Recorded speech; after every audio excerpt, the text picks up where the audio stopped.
স্বাগত বন্ধুরা, কারিকুরির তরফ থেকে। কারিকুরি আজ হাজির হয়েছে তোমাদের কাছে ইলিশ মাছের একটা রেসিপি নিয়ে দেখো, এই ইলিশ মাছের সাথে এই যে শোলা কচুর একটা টুকরো নিয়েছি। এই শোলা কচুর কিন্তু একটা ভালো মেলবন্ধন আছে। তো ইলিশ মাছের সঙ্গে এই শোলা কচুটা কিভাবে রান্না করা হয় ইলিশ মাছ শোলা কচু দিয়ে, সেটাই আমি তোমাদের সঙ্গে আজকে শেয়ার করব। দেখো বন্ধুরা, প্রথমে আমি এই শোলা কচুটাকে একটু সাইজ মতো কেটে নিচ্ছি।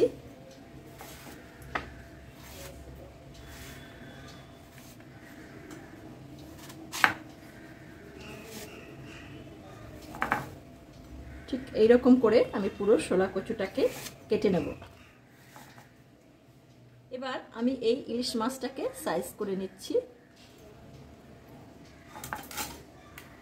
ইলিশ মাছটার আঁশটা আমি ছাড়িয়ে নিয়েছি আগেই।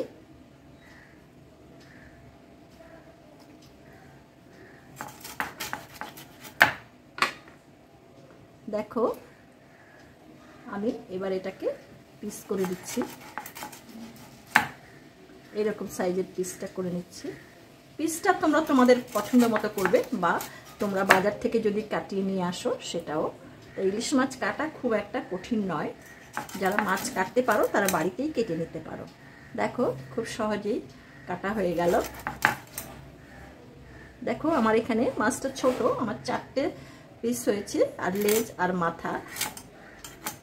এই লেজটাকে আমি এইভাবে কেটে দেব যাতে ভেতরে মশলাটা ঢোকে।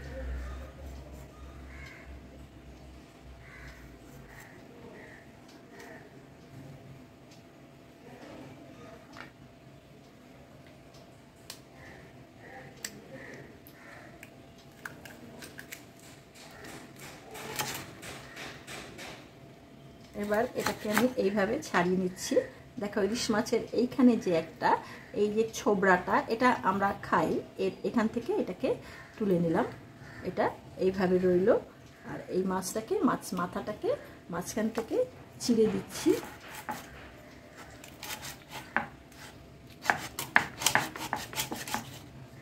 এরকমভাবে এটা করা হয়ে গেল আমার ইলিশ মাছ কাটা। এবার আমি এটাকে ধুয়ে রান্না করব।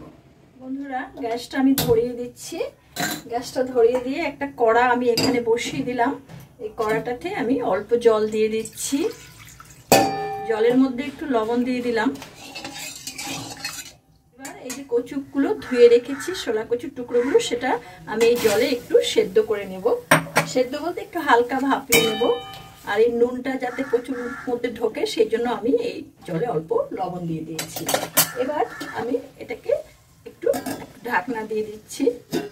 বন্ধুরা দেখো, আমি এখানে একটা শিলনোড়া নিয়েছি, আর আমি 2টো লাল কাঁচা লঙ্কা নিয়েছি, আর এতে অল্প একটু জিরে নিয়ে নিলাম। যেহেতু আমার মাছের পরিমাণ অল্প, ছোট মাছ, সেহেতু আমি অল্প জিরে নিয়েছি, মশলাটাও অল্প নিয়েছি। এবার এটাকে আমি ভালো করে শিলে বেটে নেব। মশলা বাটাটা আমার হয়ে গেল। এটাকে আমি এই মাছের সাথে তুলে নিচ্ছি।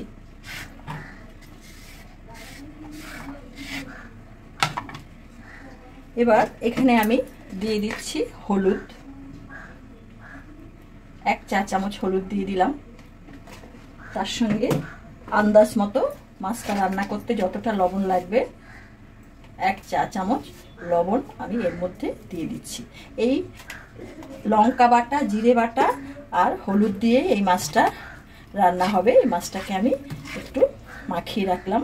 ওইদিকে আমার কচু সেদ্ধ হচ্ছে। এইভাবে আমি মাছটাকে মাখিয়ে রেখে দিলাম।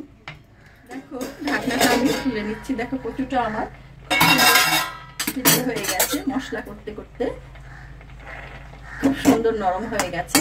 এবার আমি কচুটাকে জল থেকে তুলে নিচ্ছি। এই রান্নাটা খুব সহজ, খুব অল্পতেই রান্নাটা হয়। বন্ধুরা, কড়াটা ধুয়ে আমি গ্যাসের ওভেনে আবার বসিয়ে দিয়েছি। এই রান্নাটা আমি সর্ষের তেলে করব। ইলিশ মাছ সর্ষের তেল দিয়েই খুব ভালো হয়। দেখো, এতে আমি প্রায় 3 টেবিল চামচ সর্ষের তেল দিয়ে দিলাম। এখানে আমি মাছ ভাজবো না। ইলিশ মাছ ভাজলে তার টেস্টটা অনেকটাই নষ্ট হয়ে যায়। এটাকে একবারে বসিয়ে দিয়ে মশলা মাখিয়ে একবারে বসিয়ে দিলে সবচেয়ে ভালো হয়।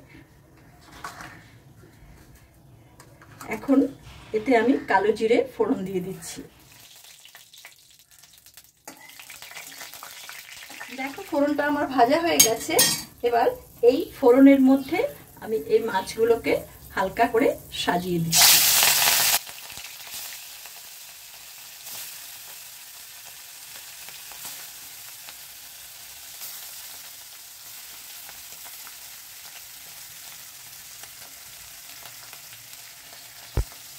এখন মাছ রাখার থালাটাকে একটু ধুয়ে অল্প একটু জল আমি এর মধ্যে দিয়ে দিলাম। এবার মাছের টুকরোগুলোকে হালকা করে একটু উল্টে দিচ্ছি। একটু সন্তর্পণেই করতে হবে যাতে মাছটা ভেঙে না যায়।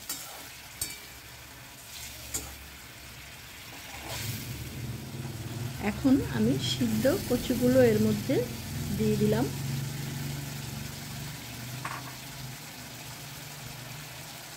এবার একটা লাল কাঁচা লঙ্কা চিড়ে ওর মধ্যে দিয়ে দিলাম।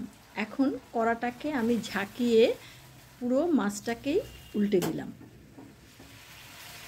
এবার একটু খুন্তি দিয়ে সরিয়ে দিচ্ছি।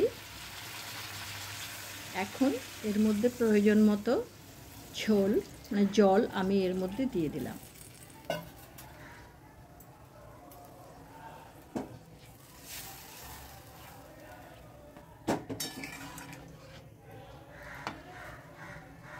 পরিমাণ মতো ঝোল আমি এতে দিয়ে দিলাম। এবার এই মাছ রান্না হতে তো বেশি সময় লাগে না, একে আমি 3 থেকে 4 মিনিট একটু ফোটাবো। দেখো বেশ সুন্দর হয়েছে, কাঁচা লঙ্কার রান্না, তার কালারটাও বেশ সুন্দর হয়েছে, দেখতে বেশ ভালো হয় এবং এটা খেতেও খুব ভালো হয়। দেখতে যেমন ভালো হয় এটা খেতেও খুব ভালো হয়। তোমরা একবার এটা করে খেতে পারো। তো আজকে তোমরা এটা দেখলে আমার এটা কেমন হচ্ছে, রান্নাটা আমি কিভাবে করছি। তোমরা এইভাবে রান্না করে একবার ইলিশ মাছ খেয়ে দেখো। মুখী কচু বা শোলা কচু যে কোনো কচু দিয়ে করে খেতে পারো, দেখবে ভীষণ ভালো লাগবে। কোনো কিছু রান্না করে না খেলে বোঝা যায় না সেই জিনিসটা কতটা টেস্ট হয়। তো যে সমস্ত বন্ধুরা আমার এই চ্যানেলটাতে নতুন তাদের কাছে আমার অনুরোধ, এই চ্যানেলটাকে সাবস্ক্রাইব করে বেল আইকনের অল অপশনটিকে তোমরা প্রেস করবে, তাহলে আমার পরবর্তী সমস্ত নোটিফিকেশনস তোমাদের কাছে সবার আগে চলে যাবে। মাছটা আমার হয়ে গেছে, এবার আমি এটাকে নামিয়ে নেব।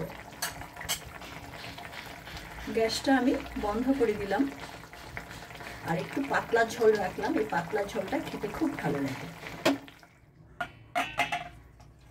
দেখো বেশ সুন্দর হয়েছে। একটা মাছও ভেজে রান্না করিনি, একটা মাছও কিন্তু ভাঙেনি, বেশ সুন্দর হয়েছে।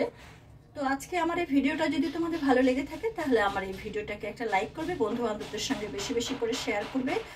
আর তোমরা আমাকে সাপোর্ট করার জন্য তোমাদেরকে অসংখ্য ধন্যবাদ। তোমরা ভালো থেকো, সুস্থ থেকো। আগামী দিন দেখা হবে কোনো একটা নতুন ভিডিও নিয়ে। ধন্যবাদ।